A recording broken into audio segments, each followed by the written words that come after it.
Snoopy!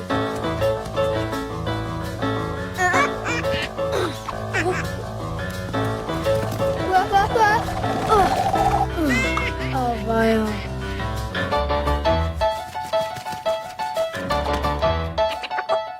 Hello, I'm Shane Schulz, and this is the Arisen Strength Inspirational Podcast. Folks, we do this show because we feel there are far too many dreams, talents, and capabilities that are being suppressed for whatever reason.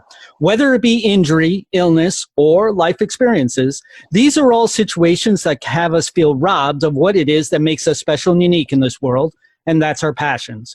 Here at Arisen Strength, we encourage you to pursue your passions in spite of the challenges you face. Now, how we do that is with our 3-pillar concept. Number 1, we support. Number 2, we empower. And after all that work, number 3, we have the right to celebrate. Folks, that's the Arisen Strength concept. Our goal is to help you be more than the challenges you face. I'm here with my good friend, Dr. Robb Kelly. Hey, doctor, how you doing today? Doing great, Shane. Thank you so much for having me. This is going to be awesome. It really, really is. Folks, I'm going to give you some insight of the background to a podcast on the Speaking the Heart podcast network. What we do is that we often do what's called a pre-interview with our guest. So when we have a guest, we want to know what it is that that particular guest is going to want to get across to our audience. And also it gives us the opportunity to kind of convey what our audience is going to expect for the show.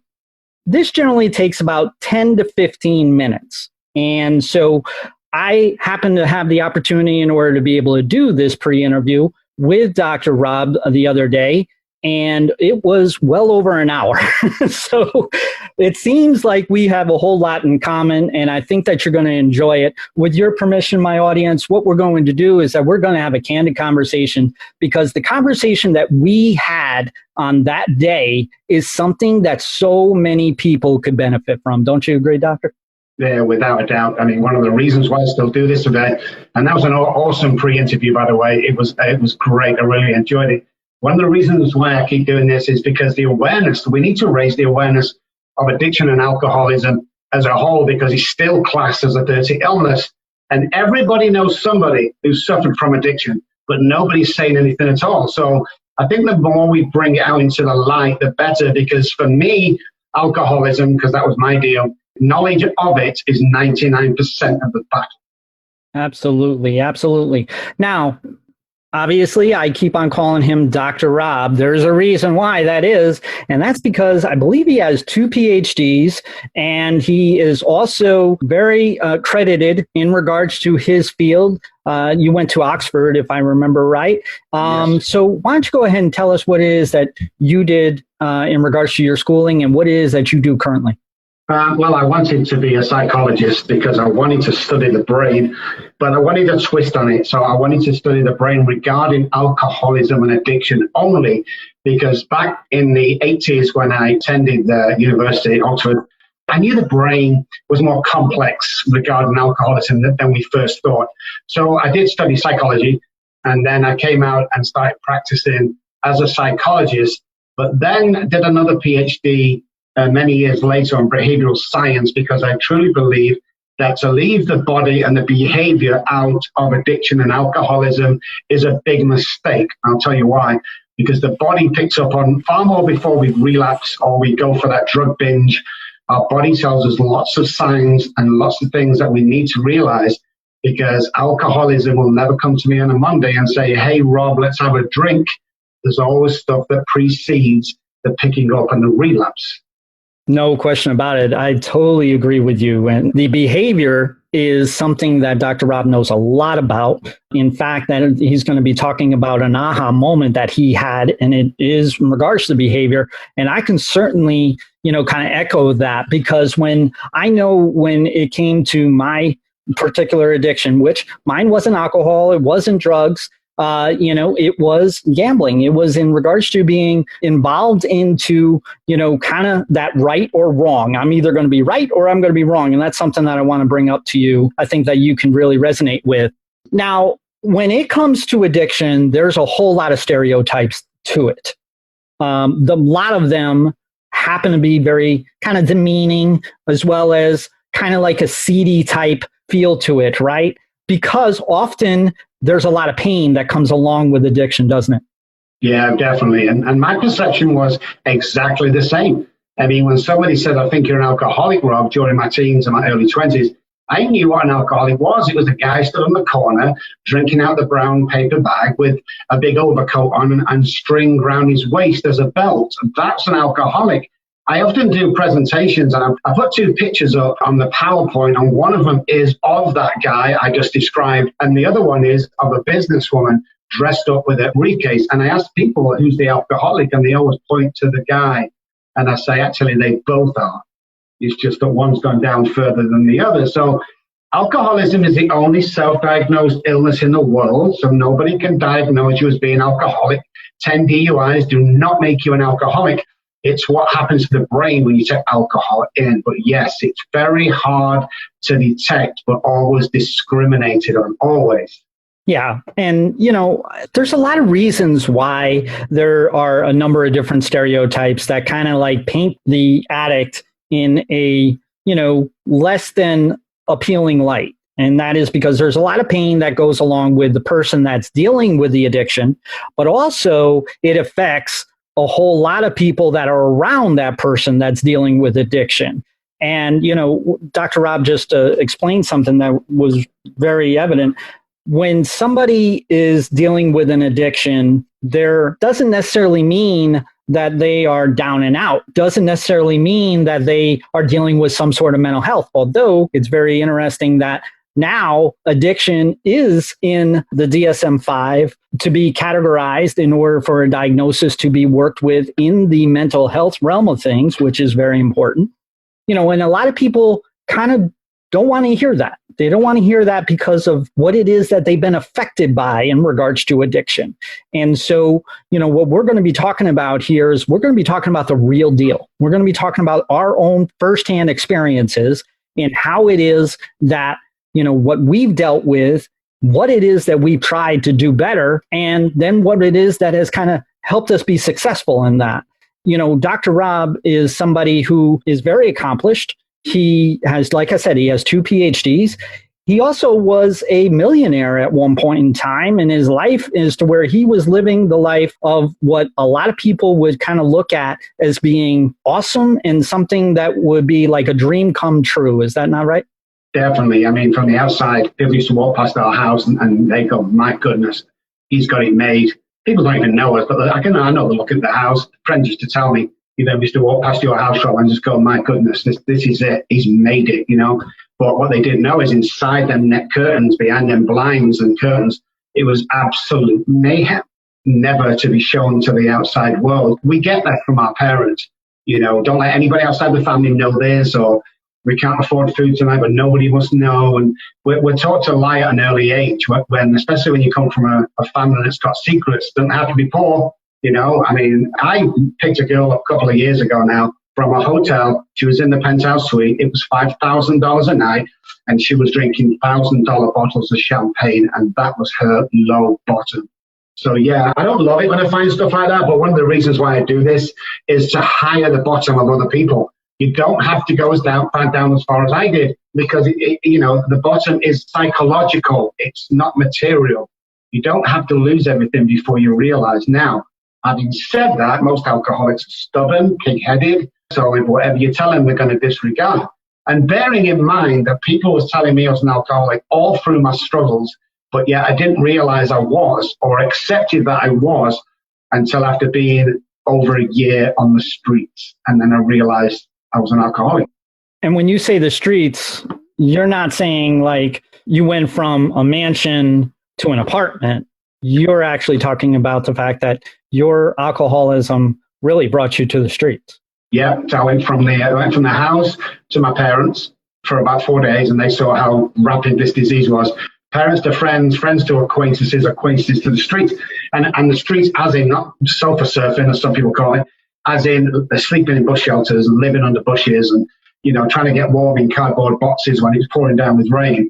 I literally lived on the streets. I didn't shower for about 12 months. I didn't eat for days or weeks on end sometimes. I just stole alcohol every day. So, yeah, it was literally lost everything. And I was disowned by everybody. The abandonment was rife with me because Nobody wanted to know me and my family and friends. And I was left to beg and I was left to die on the streets. And, you know, I had a resentment with that till the day my mother died. I never went to the funeral because I still had a resentment against her for turning her back on me. But many years later, you look back and you go, well, she probably did the best thing because I'm here today. We are so very similar. I mean, it really is. It's really amazing. And to be quite honest with you, folks, we're more like each other than what we are different in the overall realm of things. You know, an addict may have some uniquenesses, but really it's the behavior that we're talking about, like Dr. Robb was talking. And that is, you know, it's the way that we go about doing things. It's the way that we kind of look at things. It's the way that we kind of experience things. And it's a little bit different than what the average individual would who's not dealing with addiction. So, you know, talking about the streets, I personally have been homeless. I've been in 8 homeless shelter stays in my lifetime. That has to do with the challenges that I've dealt with in regards to my clinical depression, PTSD, as well as my addiction. So, you know, it's certainly something that I can relate to and resonate with when Dr. Robb is talking about living in the streets. One thing that he also mentioned is that he had some resentment, and I had some resentment towards my family as well, because they kind of like said, listen, you're on your own, you know, for a little bit. Now, that was after I had used all my, you know, get well cards and all the, you know, get out of jail free cards and everything in that sense. That was after I used them all. All right. And so it took me a number of years to get to the maturity to realize a lot of it was on me. I might have had a sick mind. I might have had an illness that was going on. But the reality is that I made a lot of the choices that I made, even though that it was within a sick mind. You can't expect somebody to sit there and be on the firing squad wall and think that that's okay and that they're going to react in a way that's going to be conducive to helping you all the time. Yeah, definitely. I love what you said before. That was, you know, it didn't come all at once. It wasn't just one day you got up and went, that's it, get out. It was a period of time where they tried to help. They tried to send me to treatment. You know, I used to go to the house and stay over. And even my wife at the time was just lying for me all the time. You know, people would come around and say, where's Rob? Oh, he's just having a lie down. I'd be wasted upstairs and nothing else to stand. So there was a period before the homelessness that everybody tried to help. And it's weird you should mention that because I kind of forgot about that. But yeah, there is a part there that everyone tried. But of course, I'm an alcoholic with the addicted brain. So the only thing I take away is the bad news. Yeah. You know, the bad side. It's like I spoke somewhere. I spoke in California once. There was 1,000 people there. You know, they click you through the door. There was exactly 1,000 people there. And at the end of the meeting, it's customary for them to come up and shake the speaker's hand and say thank you. Mm-hmm. And 999 people did. But one of them said, you were crap. I didn't enjoy it. You were too loud and too aggressive, and walked away. I concentrated on that one guy for the next 3 months. It almost destroyed my life. Yeah. And I almost relapsed over it. But that's the way my brain works. And I guess it's the way yours works as well. It really does. I mean, I can just tell you, a lot of people look at borders, right? They look at like boundaries of what would constitute as being common sense and thinking that, well, certainly you're not going to cross that boundary. Certainly you're not going to do this. Certainly you're not going to do that.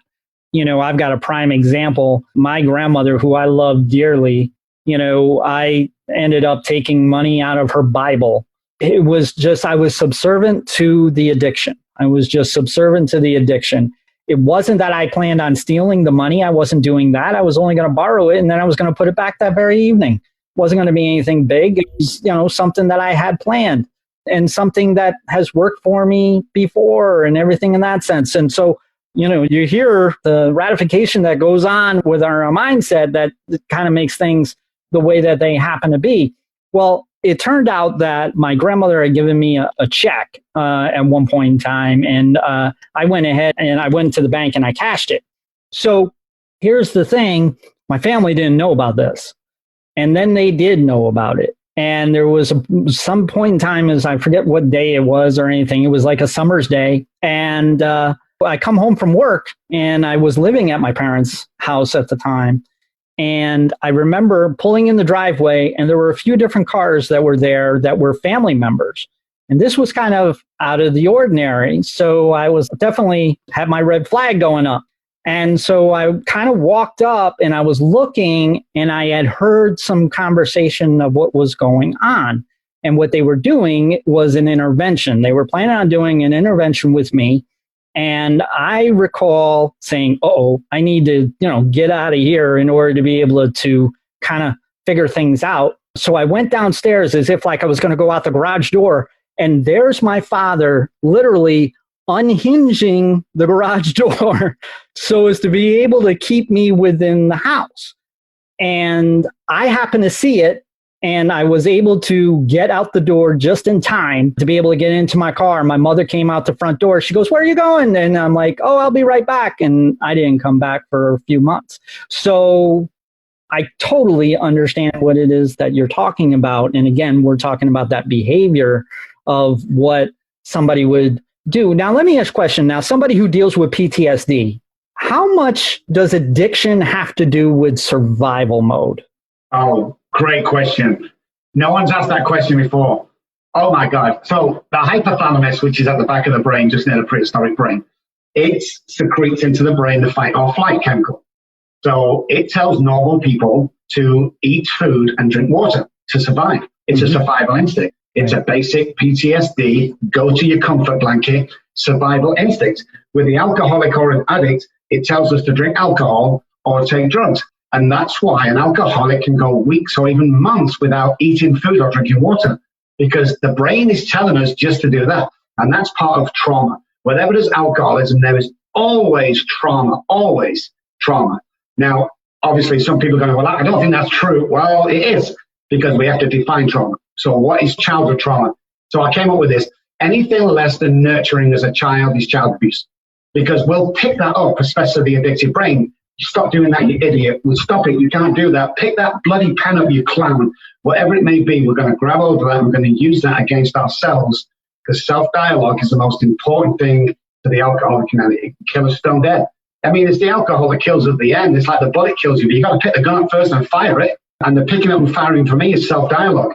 The picking up and firing for me is the hypothalamus saying, hey, and the prefrontal cortex going, hey, that sounds like a great idea.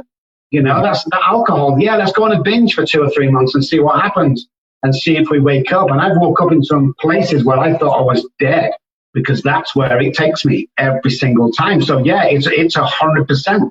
And this is what people don't understand. And that question is phenomenal. Great question. Thank you. Yeah. It's just something that I can totally relate with, especially with PTSD, because I also deal with codependency, which is part of my PTSD, as well as me kind of falling through the cracks in regards to my mental health. For those who don't know, codependency has two sides. One is to be dependent on someone, and then the other is to have the need to rescue someone. So when things happen, with somebody with PTSD, you'll see them react before they even think, because it's totally instinctual. And so when it came to my addiction, I could certainly see where that instinct was like really kicking into overdrive. Like this is where it is that we are meant to be. This is what it is that we are meant to do. And it didn't matter the common sense. It did not matter of like the list of, infractions of which you had caused yourself and or others. I've been in situations as to where my life was in jeopardy often because of where it is that I was and the people who I dealt with, so I know a lot about that. And so that's why it is that I asked the question. Another thing is, when we're talking about that behavior, something that you realized, this was an aha moment for you. Can you tell us a little bit about what that was all about? Yeah, I was still outside a liquor store once, and it was actually 5 to 6 in the morning, and it's snowing. It's in Manchester. It's probably 2 or 3 below zero, freezing. And I was shaking, I was sweating, and I just knew that if I didn't have a drink within the next 20 minutes, I would go into DTs, which is delirium tremors, which means my body would go into convulsions, and I would probably drop to the ground as my brain was confused. And I would fit and then probably die if I didn't get any help as soon as possible. So I knew I needed alcohol. And the guy opened at 6 o'clock. He wasn't supposed to serve alcohol until 10 a.m., but he knows me by now. The alcoholic will always make best friends of any shopkeeper that sells alcohol. So he placed the bottle on the counter and put my £10 on the counter. I grabbed the handle at the top of the bottle and I just went, and all my body changed. My sweat stopped, my shaking stopped, my banging headache stopped, my mood changed in an instant. I looked at the bottle, I paused for a second, and then it suddenly hit me. It's not the alcohol, because the bottle was still on the cap. And yet all my being and demeanor had changed. My mood had changed. I wanted to be kind. I wanted to chat to the shopkeeper because I knew the rest of the day was going to be oblivion. So it's going to be awesome. It was that there and then that I thought I need to study this, because hence the second PhD, because this is a breakthrough. If it's not the alcohol, what is it? Well, it's my mind. It's my mind and everything that comes with it. So people come in here and they go, Rob, I'm codependent. Rob, I'm depressed. Rob, I got bipolar. Rob, I got PTSD. Of course you have. Why wouldn't you? I've yet to meet someone who hasn't got all them other issues going on when we talk about alcoholism and addiction. Is because it's not about the alcohol or drugs. It's got little to do with the alcohol or drugs. It's got everything to do the way my neural pathways are processed and planned out and ingrained from childbirth about me wanting to self-sabotage on a daily basis. Right. And whether that be gambling, sex, food, drugs, alcohol, it makes no difference. The outside stuff is a symptom. The brain doesn't know the difference between a drug and alcohol and gambling or whatever it is when it comes to self-sabotaging motives. I'm not saying between alcohol, the taste, and the drug. I'm not saying that. I'm saying the actual reward system, once we get going, is the same. The brain will light up a little bit more with certain kind of drugs, but at the end of the day, the brain's saying the same thing, that whatever we're doing, whatever the symptom is the primary most important thing in the world when it happens. In fact, we did some testing with drug addicts. 9 people out of 10 would say, and this is interesting, that the trip to the dope dealer was more intoxicating than the actual drug itself. Very, very interesting. Same thing as going to the casino. Yeah, it's the same thing, the drive to the casino. Right. I mean, while you're there, you're all into it, you're excited or you're depressed or whatever it may be, takes over. It's like the knee-jerk reaction takes over. Like, I can drink without knowing. You can gamble without knowing. People can, whatever it may be. So we've got to precede that. What goes precede that? It's the drive to the casino. It's the ride to the liquor store. It's the drive to the drug dealer. That becomes more intoxicating than the actual habit itself. So when we look at that, we have to ask ourselves a fundamental question. And that is it the gambling? Is it the drugs? Is it the alcohol? Or is it the thought of the drugs, alcohol, and gambling? And you'll find it's the thought of. Because most people, especially me, when I get a bottle of vodka, I'm chugging 5 or 6 mouthfuls down straight away. I've probably got 2 to 3 minutes before I go into oblivion. And that is nice. I hate the taste of vodka. I hate it with a vengeance. I have to force it down until I go into oblivion. So it's not the oblivion that I'm looking forward to, because I don't remember anything about it. It's not the chugging of the first 5 or 6 mouths, because it's disgusting. The smell, it's horrible. It's like smelling an old sweaty tramp. I mean, I can't stand it. It's horrible. So what is it? It's the thought pattern before that gets us going. And it's funny because, like, my biological father was a very mean alcoholic drug dealer. So I was very lucky that I wasn't in that situation for a lengthy period of time. My mom had remarried when I was about 4 years old. But it still had its effect. Don't get it wrong. It certainly did have its effect. Now, I made a commitment to me that I was not going to do drugs and I was not going to do alcohol. I was going to do everything that I can in order to stay away from addiction. But I wasn't able to do that for whatever reason that may be. Can you explain that a little bit, why that is? Well, let me ask you a question. Why do you think it was this? Before I answer that, I want to get like a layman's answer on that. Well, I mean, in some ways, I kind of feel that I was kind of born with it in some manner, because I don't remember anything about my biological. Now, apparently I have blocked out quite a bit. But as far as like being around the behavior and everything like that, my stepfather, who I call my father because he's the one that raised me, he was as stoic as all could be. He was the quintessential American-made boy, you know what I mean? And then my mom was like me, but was like no tolerance whatsoever for doing the wrong thing type of thing. There was a right way and there was a wrong way, and she certainly made me know that. So I'm a little bit confused. Now, I do know that her father was an alcoholic. Yeah. So my thought process is that we're born with it, and to start with, anyways. There you go. There you go. Exactly. We're born. Now, drug addiction, I have a slightly different take on this from my studying. We're born with alcoholism. It's a gene that's passed down from generation to generation. You might skip a generation, but if you are the true alcoholic, and it's the only self-diagnosed illness in the world, we just spoke about that. If you track your generations of mother, grandfather, cousins, you'll see a past of alcoholism. So we are born with the alcoholic brain. There's no doubt about that, with ingrained self-sabotaging neural pathways, because that's what it's about. What we do is we want to build this great future, and then we self-sabotage because we don't think we're worth it. Right. That comes from our upbringing. That comes from the stuff that we take in as a child.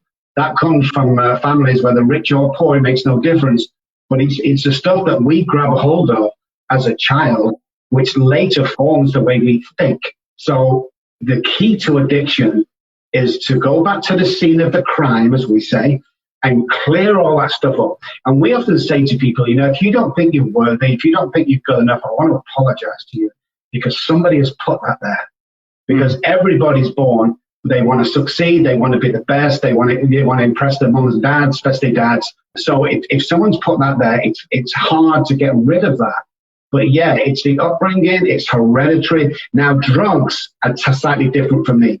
Now, you can have somebody who takes drugs like a prescription drug and takes more than they should and becomes a habit, and then it becomes an addiction, which is hard to stop. Yep. With alcoholism, it becomes alcoholism from the very first mouthful. So I know 90% of people that go to the doctor and get pain pills are just fine with them. They may abuse them now and again, but at the end of the day, they can come off it. If you have a drug addict that goes to the doctor and gets pain meds or whatever else it may be, there's going to be problems. So here's a controversial subject. Do we blame the physician for prescribing, or do we blame the drug addict or alcoholic for not disclosing? Because if controlled drugs were not given to people with an addictive background or an alcoholic background, then the addiction and the trauma and the death of said subject would lower by about 80%. But we don't do that. We go along and we get there. I'm not saying it's anybody's fault here, guys. I'm just saying this is my experience. See, when I go to the doctor and he said, okay, Robert, we got some Oxycontin for you here for the pain that you have in the back, which I did. It's up to me to disclose right there and then that I think I have a problem, and I think I have the addictive brain, and I think I might just abuse these. Doc, have you got anything else that's non-narcotic? But we don't.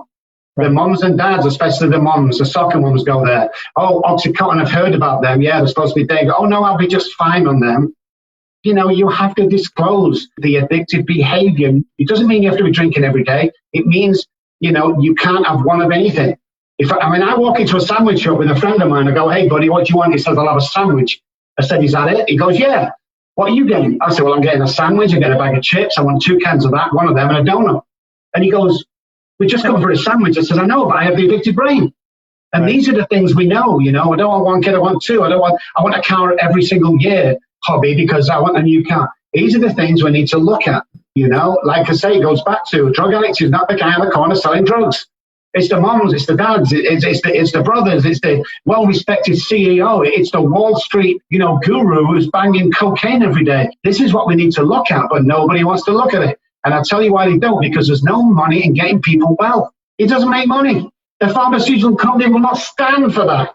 I had a real candid conversation with a lawyer from Purdue, the guys that do Oxycontin and all them crazy drugs. He was on national TV. And the day after, because I went on a rant and a rave, the day after they filed for bankruptcy, and so they should do. These guys are killing people on a daily basis, but we need to be aware ourselves. And this is why knowledge is 9/10 of the law when it comes to addiction, is you have to know that you can't take this stuff.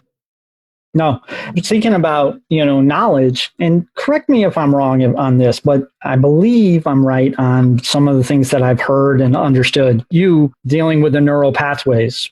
Our brain has the neural pathways, right? They end up finding each other in a certain way, right? They basically, crisscross in a way that is supposed to be healthy for us, right? Now, when it comes to an addict, and this is what also brought me up to the primal brain as well. was our neural pathways, they normally build on top of one another, in which case, when we have our first high, whatever that may be, whether it be drugs, alcohol, gambling, sex, which there's a whole lot of addictions that are out there that a lot of people don't even talk about. But neurons, they kind of like build on top of one another. And then there's a spike. There's a spike that just is right there. That high is kind of like giving representation to that high is that particular spike. Then the brain says, hold up, wait a minute. Something is not altogether right here. I don't know what it is. All I know is that wasn't right, which is very similar to what it would do in regards to the primal brain. And then instead of the neurons being built on top of one another, they build outside of one another, which then keeps that arc from ever achieving that high again, which then creates the craving. Is that right? Kind of, yeah, kind of.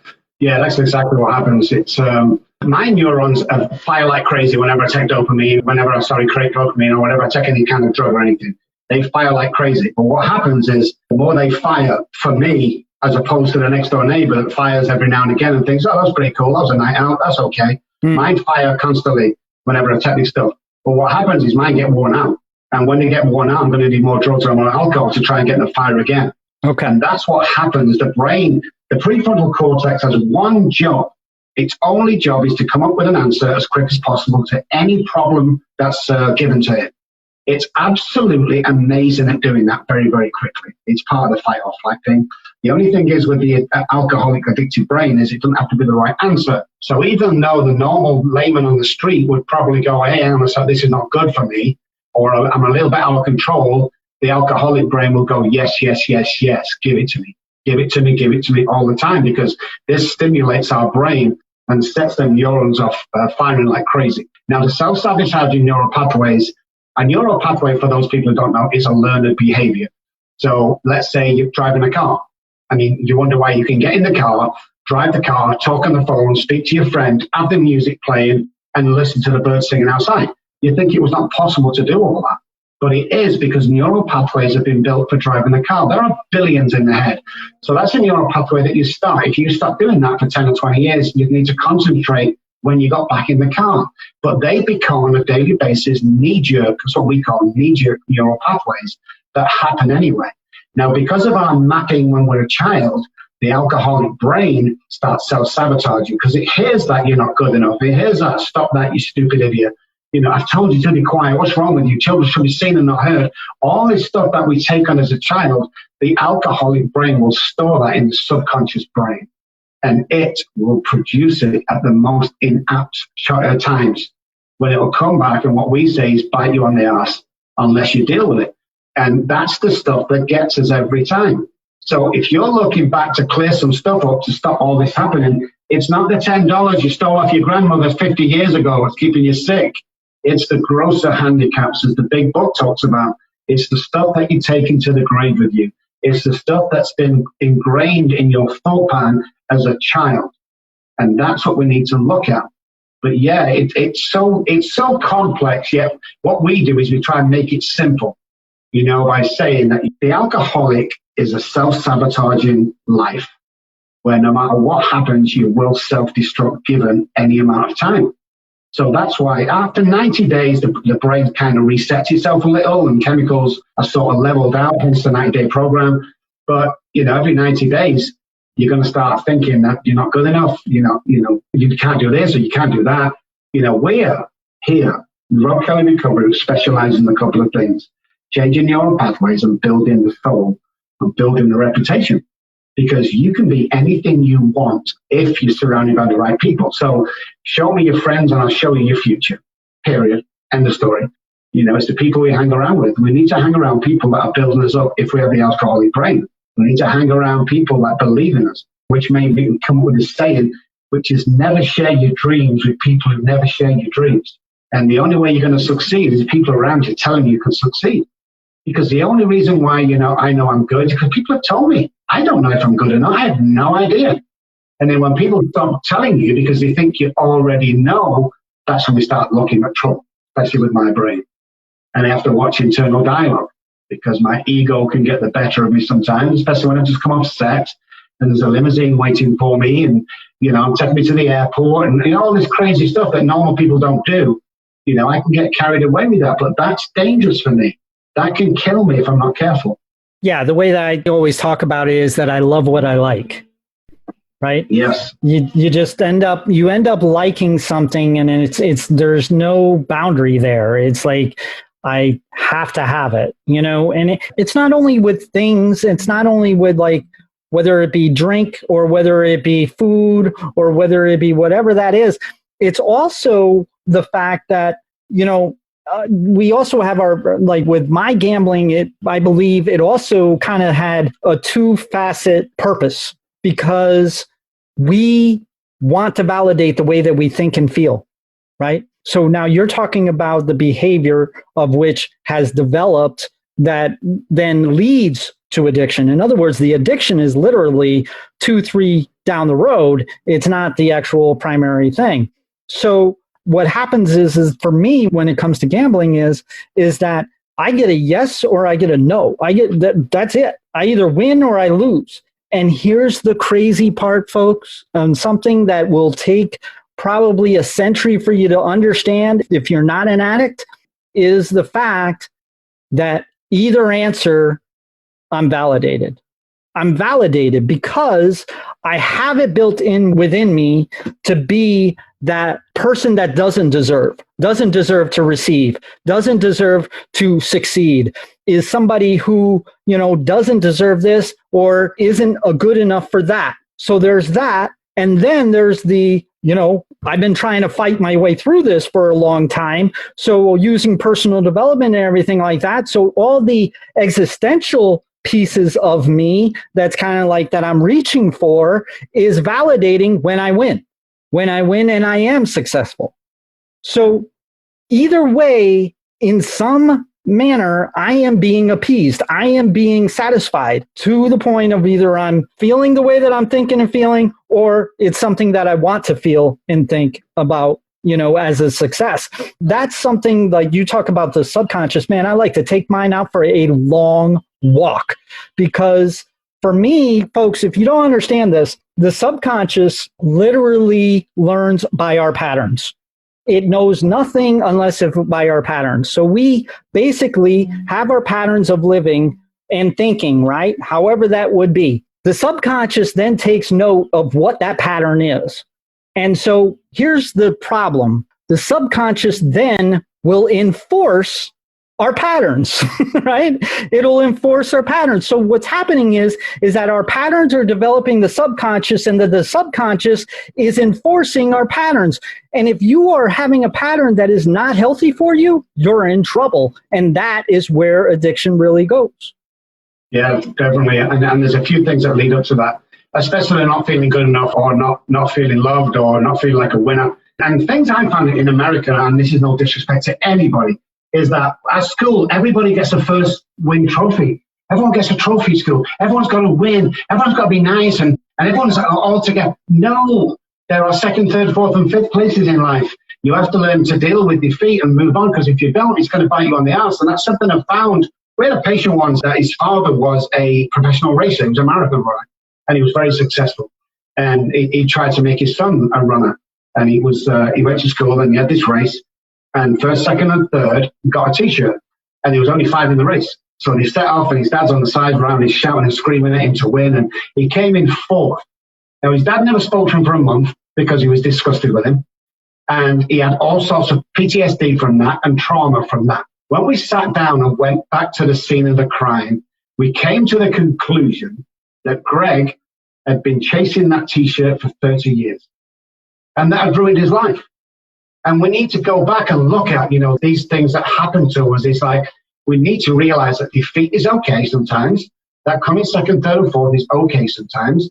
And we need to reinforce that, because the self-sabotaging brain will, at times when things don't go wrong, just do exactly that. And for me, it's alcohol every time. If I don't get that job, if I don't buy that car, if I don't get that apartment I've been after, then my go-to is always self-sabotage. Now, what happens over a period of time is that self-sabotage becomes natural. So if it's sunshine in the morning, I'm going to drink. If it's raining in the morning, I'm going to drink. And that's all the brain is telling me, is to drink alcohol and it's going to be okay. So there's not much difference between alcoholism, drug addiction, gambling, and the sex addiction, because they're all the same. They're kind of a reward thing. And we're chasing that reward every single time.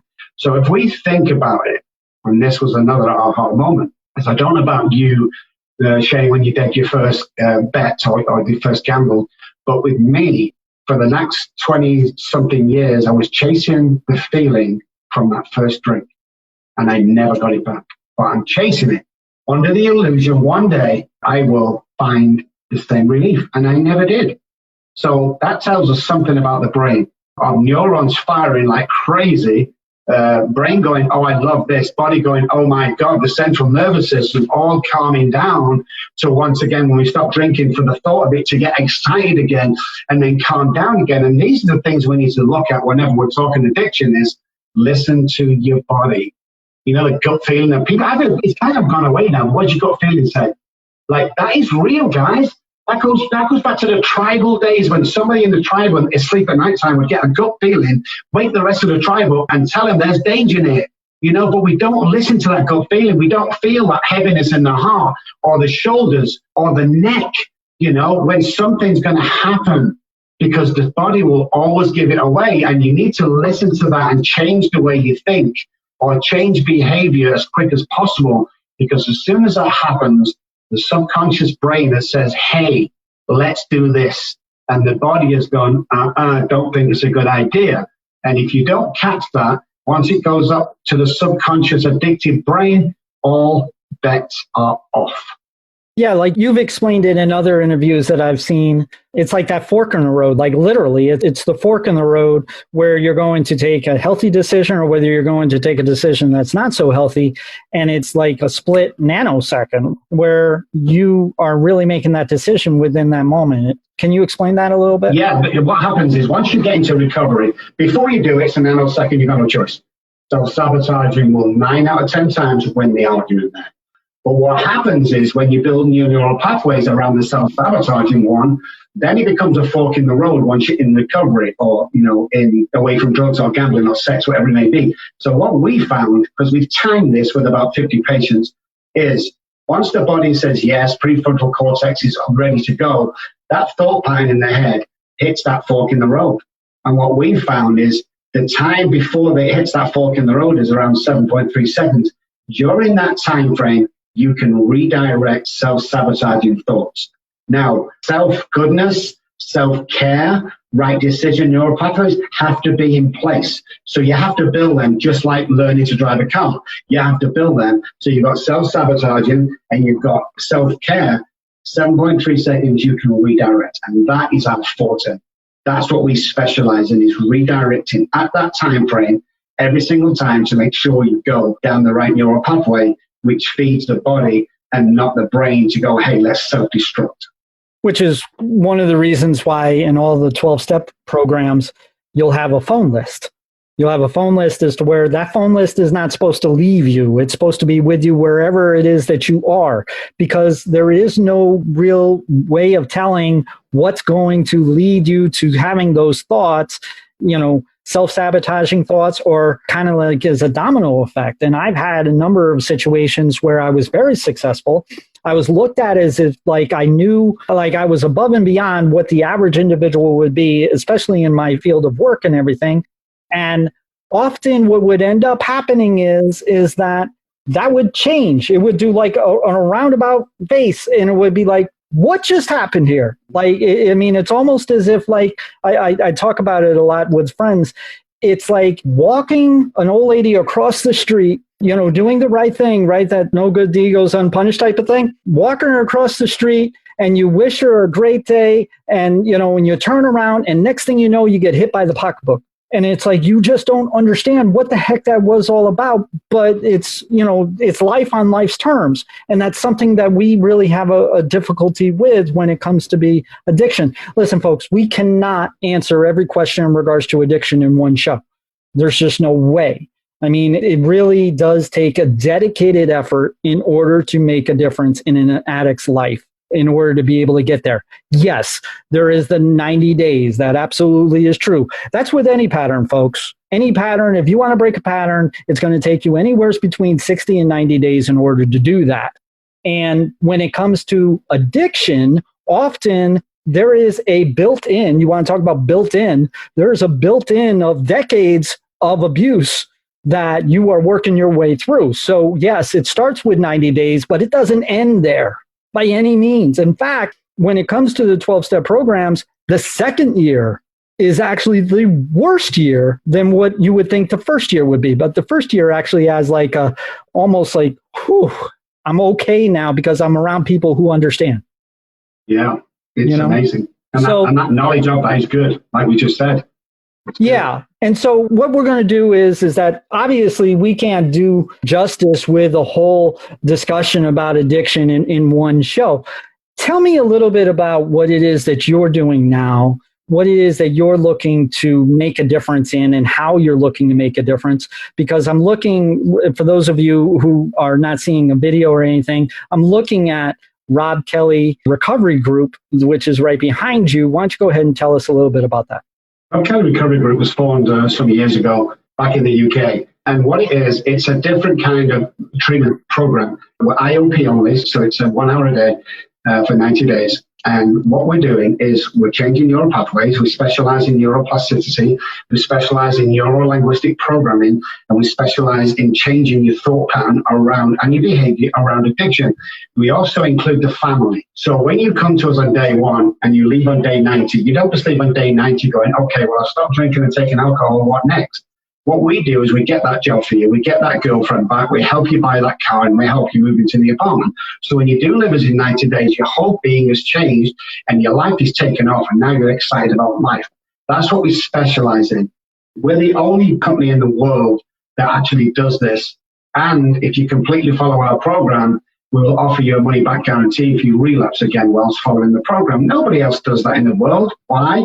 Because we found the key to addiction. We're aggressive about it. We are passionate. We only take on 4 patients at any one time. And when you think you only do an hour a day, the rest of the time is spent with you on the phone, making sure the plans are okay, making sure you get to that interview. So we kind of build you a life, which is awesome. So we've stayed very under the radar for the last 13 years. I've been in America, especially in Dallas. And what we do is we usually service the high-profile people in Hollywood and New York and all them guys. What we're doing now is we're trying to expand to the working man person and get them in, get the families that are struggling in, and try and work with them and say, hey, we can show you a better life, because not only have all my staff been there, same story as mine, so they know what's going on, but they're also highly educated and reputable in the industry. So we're making a difference on a daily basis, a big difference on a daily basis. And now we're going to obviously try and spread the word to the horizons of podcasts and broad out there and try and reach more people. Because, again, if you could call us, during the office hours and go, hey, I need some information or I want some advice.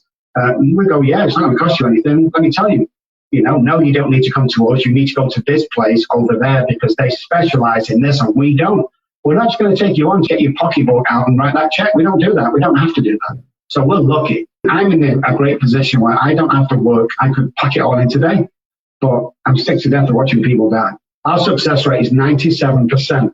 Normal treatment centers are between 3 and 10%. That's the difference, because we know what's going on and we know how to get people to a place where they start believing in themselves. And that's the difference. Yeah. And folks, we started the show with the fact that we had done a pre-interview with one another and just you can tell that we are very similar in a lot of different ways. And like I said, that's not uncommon, but we also have a shared purpose, and that is to help others rise above life's challenges. And reason why I'm bringing this up is we are actually going to be working together in order to be able to make a difference in addiction. We're going to break through addiction, actually. And the reason why I use that term specifically is because you're now talking to a new host on the Speaking of the Heart podcast network, and that is Dr. Robb Kelly. It is going to be called Breakthrough Addiction, and that is something that I really am looking forward to. Dr. Robb and I, we definitely talk about what it is that we've gone through firsthand, but we also know that there is a whole lot of other people that are involved in that, unfortunately, kind of get attached and get hurt because of what it is that an addict may go through. And one of the things about the Arisen Strength process, as well as for the Speaking of the Heart in general, is we are trying to help those to have a better relationship with the ones that they love that are going through some stuff. And at the same time, we're trying to educate as well to be able to have that happen. We just talked about just in general of what it is that we've gone through in our firsthand experience, but it's still more complex than that. And what we're going to be able to do is we're going to be able to take the priceless knowledge of what Dr. Robb has in regards to his education, his firsthand experience, as well as what it is that he's doing now. We're going to have that on the Speaking of the Heart platform for someone who is either needing to be supported in regards to addiction, make sure that they are doing the right things that are going to help them as opposed to hurt them, and then also be able to give some answers, be able to give some knowledge for those who are going to be around those who are dealing with some stuff, and then kind of figure out how it is that they can now focus their resentment, focus their pain, focus whatever that is towards what it is, and that's an illness versus the person. Is that right? Correct. A lot more to it as well. We're going to have information for the family. We're going to have information for the addict or alcoholic or anything else that you're struggling from, bipolar depression. We're going to cover, my co-host and I are going to cover a vast around addiction, my co-host isn't an addict or alcoholic, but she has two sons that were heroin addicts. So we've got the family side of it. We've got the alcoholic side, which is me. We're going to have guests on each week who specialize in the subject, whether it be moms and dads or whether it be scientists or professors or doctors. We're going to give you this information so you'll be able to write into us, email with questions, we'll answer them. We just want to be a massive resource for people that still don't know about addiction, don't know how small or big it can be, don't know what signs to look for, and most importantly, don't know where to go when it happens. Yeah. Absolutely. And that is really what the whole network that my team has built in regards to Speaking of the Heart. Arisen Strength was the engine that started it all. But, when it came to the overall product, we definitely wanted Dr. Robb to be part of that. And thankfully, he has agreed to do so. And we're really looking forward to being able to work together and making a difference in a big, big way in a community that needs that difference to be made. So, Dr. Robb, I am so very pleased to have you on the network, but even more importantly, I'm pleased to have you as a friend as we grow our friendship over time here. I think that we got a lot of things to do. I do as well, Shane, and it's been awesome from that conversation last week that I don't think either of us wanted more than 10 minutes, but when we got on, it just completely changed. It changed my life anyway and changed my thought pattern of, bringing this to more people than we're doing now and to get more excited and just to join you guys. And, the passion that you guys have just matches our passion. And I think it's going to be a great fit. And I think we're going to start, I know that we're going to start a revolution and a movement that's going to shock the world because I'm either all in or I'm all out, just like you, Shane. There's no half measures for us. So we're going to do this with a vengeance and let's start saving some lives on the way, I think. Awesome. I really appreciate you. Folks, get ready because Dr. Robb Kelly is going to be coming at you from the Speaking of the Heart Podcast Network in the very near future. We'll be talking to you again soon. Dr. Robb, thanks for being on our show. Thanks for all your knowledge. Thank you for who it is that you are and really looking forward to working with you. Awesome, buddy. Awesome.